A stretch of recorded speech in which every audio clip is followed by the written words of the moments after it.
Hi guys! Welcome back to Cookingee! For today's recipe, magluluto tayo ng baked lemon chicken.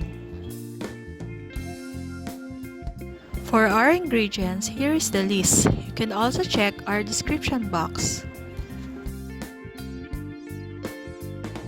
Umpisahan na natin ang pagluluto. Season the chicken with Knorr Chicken Cubes and crushed pepper.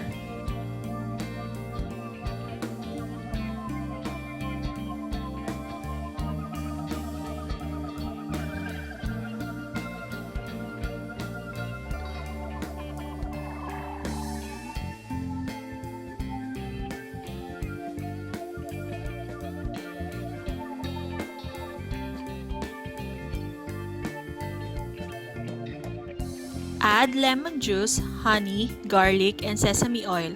Mix it well and marinate for at least 1 hour.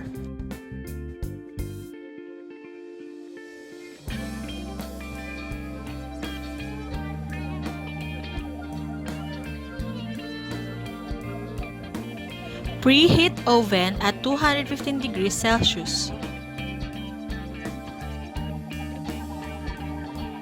Bake the chicken at 250 degrees for 30 minutes or until the chicken turns golden brown.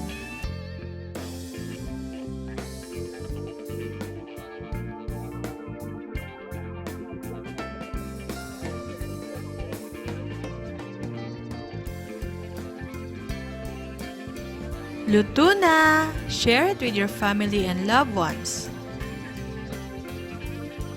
Hope you like our recipe! Please don't forget to like, share, and subscribe.